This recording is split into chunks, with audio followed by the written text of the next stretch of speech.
Hi YouTube, and this is JTrain997, and I'm back this time with my review of the Chicken Fried Toys Dime Novel Legends series, the Marshal figure. Now, get a good look at the Marshal here in the packaging.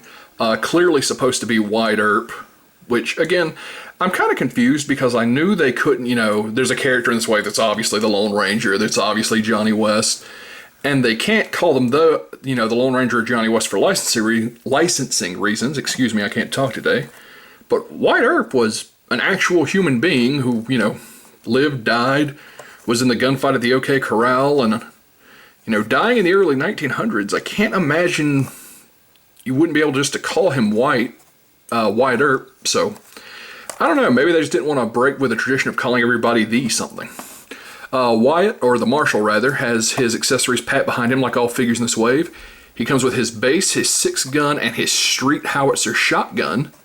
So, on the back of the packaging here, you can see the other characters in the wave. A very nice image of Wyatt. Oh, he's also got his badge. That's one of the things I didn't mention. With the badges in this series, a couple of figures come with them. They leave them separate so you can put them wherever you want on the figure. So, more on that once he's out. His reader says, the Marshal. The brave hombres enforced the law in town large and small across the West. They often found themselves as the first and only line of defense against the outlaws who would trouble the settlements entrusted to them. So Wave 1, first print of 2,000 pieces, a little bit of read-up about the company. It's not too terribly much to say about the packaging. Very excited to have him. Let's open him up. Hey guys, a quick little side note before the review actually begins. I do this with all the Chicken Fried Toys just as a little warning.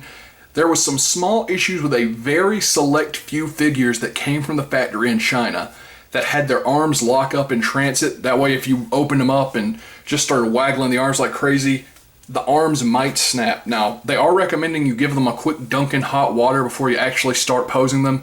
I've done that to all of mine, and I've had no breaks so far. Again, it was a select few. They just want everybody to be careful so you don't wind up disappointed having to return your figure and wait for a replacement. But that being said, this is JTrain997, and let's move on to the actual review. And here we have the Marshal out of packaging. Now, real quick, I'll show you guys the badge. As I say with every one of these figures that came with a badge in this line, they leave the badge unattached so you can put it wherever you want to on the figure. Again, I do believe it requires a bit of glue, and I am very OCD with something this small, so I'm not going to do it on my actual figure in this video. I'm going to wait till later so I can, be OCD and stress over it. But otherwise, here's the Marshal out of packaging, and he looks fantastic. Obviously, it's supposed to be White Earp. I think from Tombstone, but Tombstone and the actual White Earp movie with Kevin Costner came out right around the same time. But personally, looks a bit like Kurt Russell in the face to me. But you can see they did a great job all down his outfit. The gray shirt really shows well with the black jacket. All the detail in his holster. Even that silver chain out from behind his vest.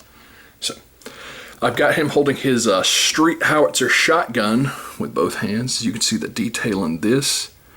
Very nice. Again, they actually sculpted in some of the wood grain on the stock, which is a really nice little detail. Lots of nice silver.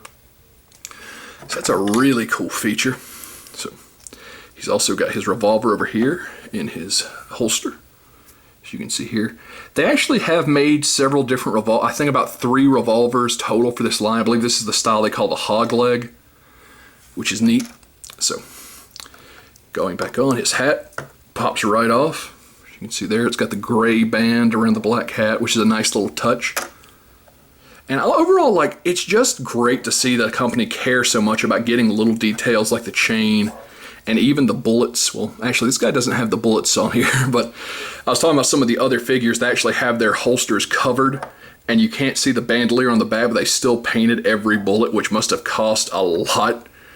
But let's actually go on to his articulation here.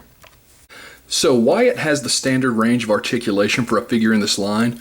A full 360 in the head as well as some up and down. Arms are on a ball joint, do a full 360 and go out. This joint's a little bit stiff. But again, I have boiled all mine, so just be careful with them when you're moving them. So, bends and spins at the elbow, spins at the wrist. You can open up his jacket, his vest here, and see his undershirt. These like to pop apart, but if you're not handling them, they stay just fine. He has no abdomen articulation. It's all at the waist, which goes forward and back and spins a bit. Legs go forward, back, and out. A little bit hindered by the jacket, but you can work around it. Double jointed at the knee, and have an ankle joint. So that's a lot of really nice articulation. I know earlier in the review I mentioned 2 movies Wyatt Earp was in. I know this is actually a pretty good representation of what he looked like in real life.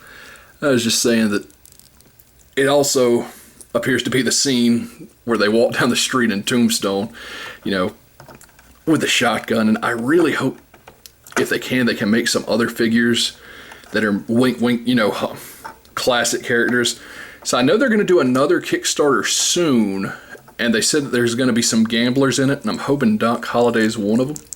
So let's get his hat back on. This figure was not exclusive to the Kickstarter, so he is available to everyone. You can purchase these figures over on smalljoes.com. I don't know if they're going to be for sale anywhere else. I keep waiting for them to talk about that, but right now they're still kind of filling out their Kickstarter quotas and making sure everybody's happy, making sure everybody's being careful of the issues that may occur with the brakes.